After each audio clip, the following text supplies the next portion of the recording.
President Bola Ahmed Tinubu GCFR, Vice President Kashim Shettima, the Senate President Godswill Akpabio, Deputy Senate President Barau Jibrin, the Speaker House of Reps Honorable Tajuddin Abbas, the Deputy Speaker Honorable Benjamin Kalu, the APC National Chairman Honorable Netanwe Yilwada, and all leaders and members of the ruling All Progressives Congress in Nigeria, Your Excellencies, your attentions are kindly needed.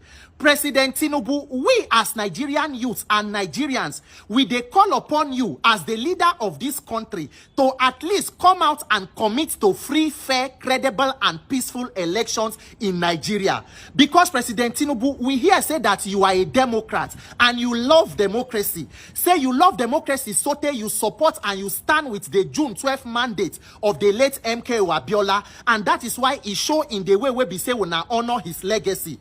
Let President Buhari give him the presidential honor of GCFR, and you don't take him a step further. You gave his late widow, the late Madam Kudirat Abiola, the title of CFR, Commander of the Federal Republic, meaning President Tinubu, you truly believe in that June 12th struggle. So President Tinubu, that is why we say make we remind you as your people that the June 12th struggle was all about free and fair election.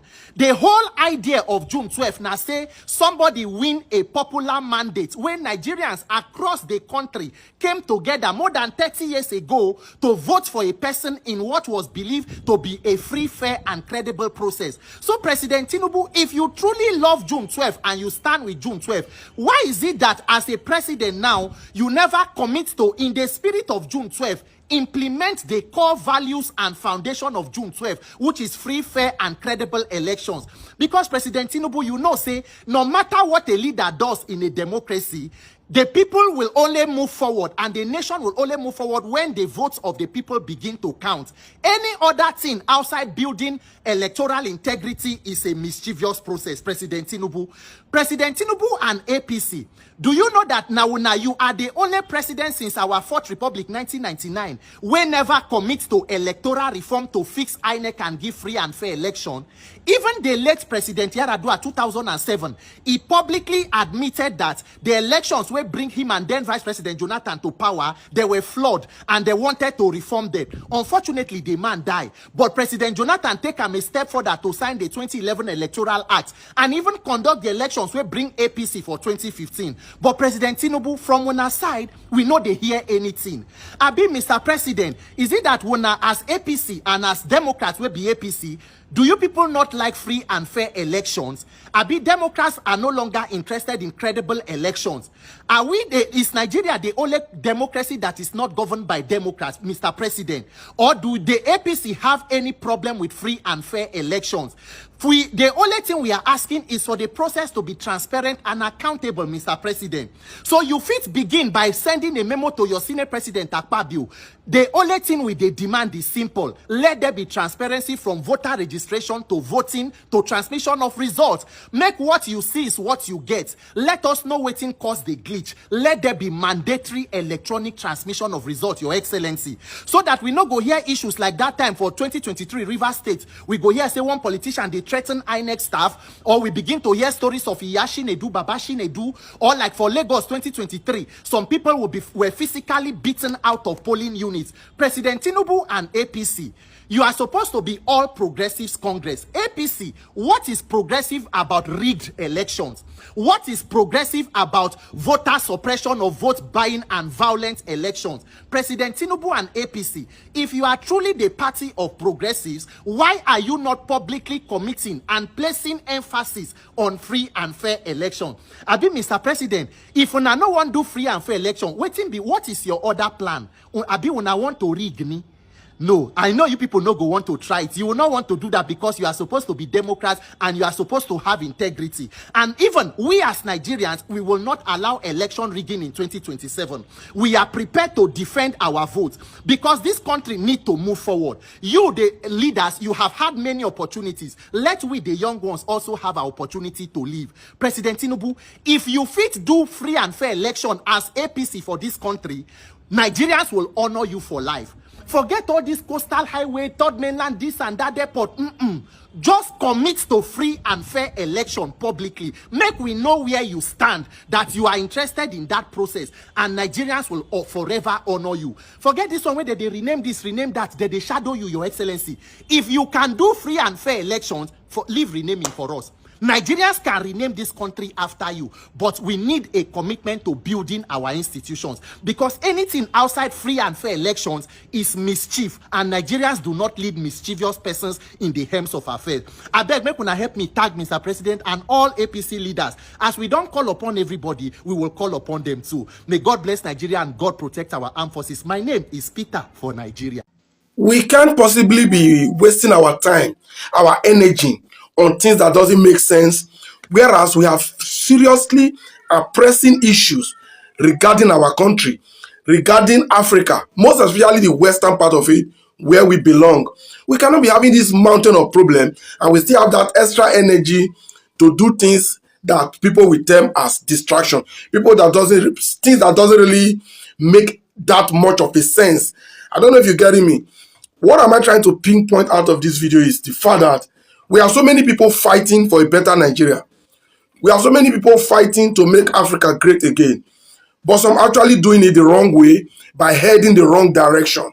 Yes, of course, you should understand what I mean. Nigeria problem, for instance.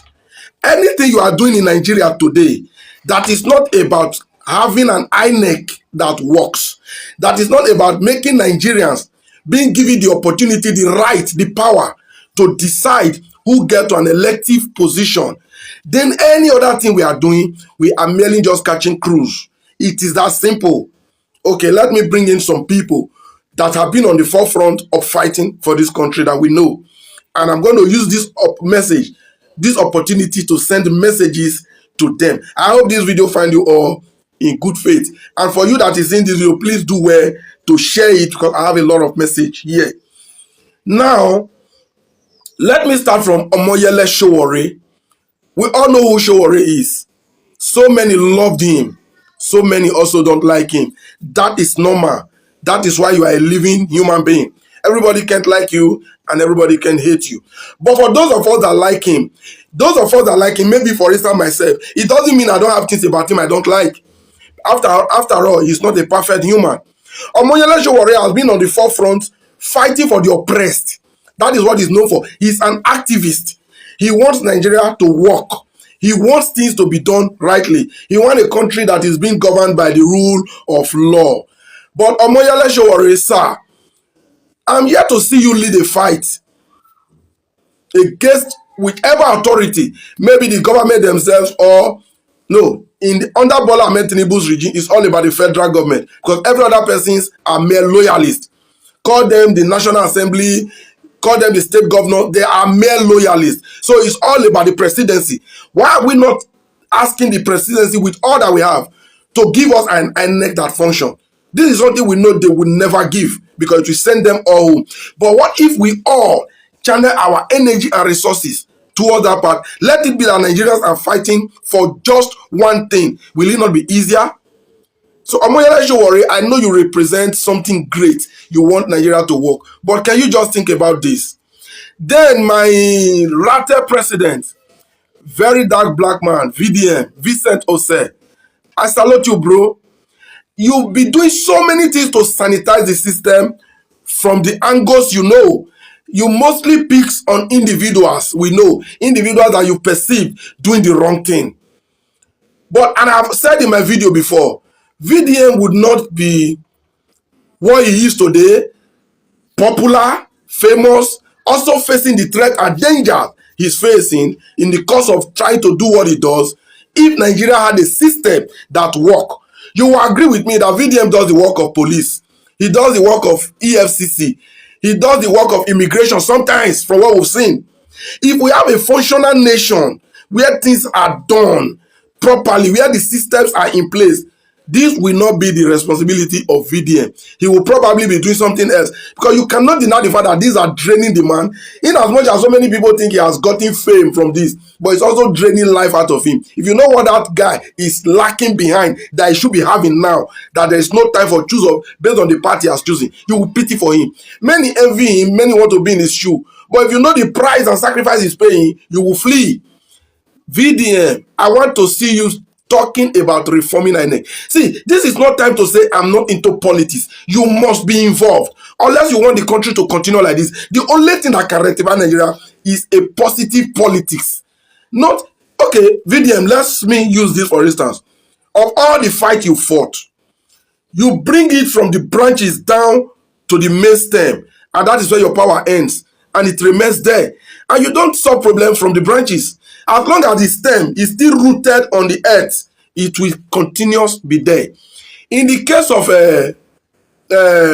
Mohbad, let me say for instance, in the case of Mohbad, you have been investigating the case of Mohbad, trying to know what happens and what didn't happen. You've done well. You've gone far. In as much as I can see that you, maybe from my own understanding, you are trying to achieve two aims. One, to know who killed Mohbad. Two, to even authenticate if his son is truly his biological son. That's why you were so serious about the issue of the DNA. Fine, these are very okay. But if at the end you are able to investigate to the stage where you now find out who took the life of Mohbad, can you prosecute? VDM, you cannot prosecute. It will not be the power of the law enforcement agency, who we know as of today, in most cases, are very corrupt. Most especially when you belong to APC today. So what I'm trying to say in essence, VDM, you can try to fight certain crime to a point, you'll be powerless because you cannot prosecute. In the case of Papa J, the man that was selling and still selling everything, you challenge this man for having a fake NAFDAC number.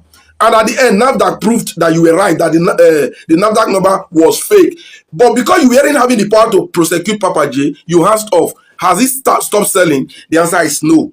So in the essence, we should focus our energy on what will fix the country, what will make the system work. We cannot just say politics is not meant. We should all be involved. Very important. And I will not forget this, my brother. This is my adult brother, Scott Iguma. The guy that has called out this real estate agent that says certificate instead of land. Scott Iguma, you'll be fighting a fight in the real estate sector and you'll be doing wonderfully well. But at the end of the day, are you able to prosecute these criminals in the name of real estate mogul? The answer is no. You call out some, those that are scared will do a refund. Those that are not scared will say, take me to the authority. Because they know the system is corrupt, you take them there, what next? Nothing. Even in most cases, these people are connected to the extent that they can fight you back and keep you where you don't want to be for a long time. So based on this, for those of us that have these voices, let's keep calling out on one goal. It is one thing that will rectify Nigeria, an INEC that works. So everything that needs to be done around and within that INEC must be done. The president must stop handpicking his loyalists. Any president, not just Tinubu, not Buhari, not Obasanjo, any president henceforth shouldn't have a say on who becomes INEC chairman. This is what will solve Nigeria. Not until we get election right. Forget it. There are people I'm not calling here because they're already on the forefront of this. I'm not calling Aisha Yusuf. I'm not calling Peter for Nigeria, which is Peter Aka. I'm not calling Precious Oruche Mama P, because these are already on the forefront of taking care of that area. We must join. Not just talking about it. I'm not an activist anyway. I call myself an advocate. I'm advocating for a better society, a better Nigeria. But those that are activists, let your activism be channeled towards a just cause. We shouldn't be chasing cloud. I'm sorry to say that, because when you are trying to kill the problem from the branches, you are merely chasing cloud. INEC, whatever it's going to cost, let Nigeria go for it. If we are going to lay down our lives to get an INEC that works, to know that our children will have a better Nigeria, that will no longer start running abroad to be slaves and facing all sorts of torture and inhuman treatment out there, wouldn't that be worth it? Good morning, fellow citizens of Nigeria. My name is Mr. My management sent me this video this morning and said, Mama, this is disturbing. We need to address it. Now, there's something we call social advocacy against bullying women, social advocacy against bullying our young children, social advocacy against bullying girls. Please, I want to plead with you. I understand very well that social media is a space where everybody must survive. Our problems have become content, and I know we all understand how fast negative posts travel around.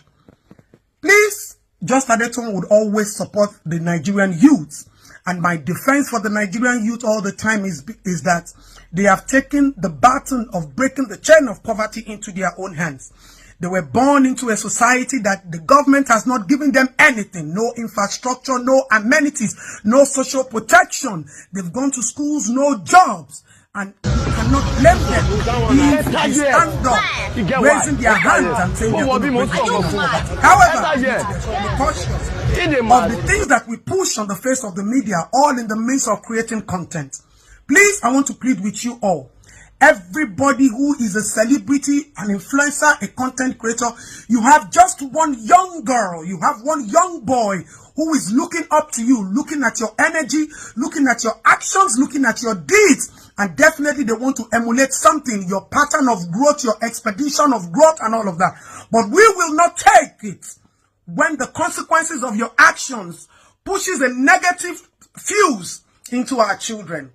Pella and Jarvis, I want to plead with you. I love you. I love your growth. I wish all of you well. But please, you need to start to filter what you put in the face of the public, all in the name of content creation.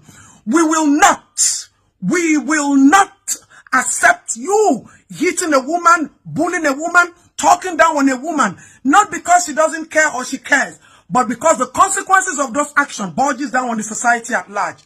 There are some people who will not tolerate this. Emotional trauma, psychological trauma, negative impression, wrong messages are being passed. And we will not be on the streets advocating for every common child. And we are on the social media being partial towards what we are going to say or filter out. It is not acceptable. So please, I want to plead with you. I want to plead with you. I really want to plead with you with all humility and respect, because we will not accept this. Whatever goes on between you and Jarvis as content creation, please filter it and let it not affect what we call social advocacy against bullying. We will not be advocating for that, and some people are doing it and they call it in the name of content. Please, I want to plead with you.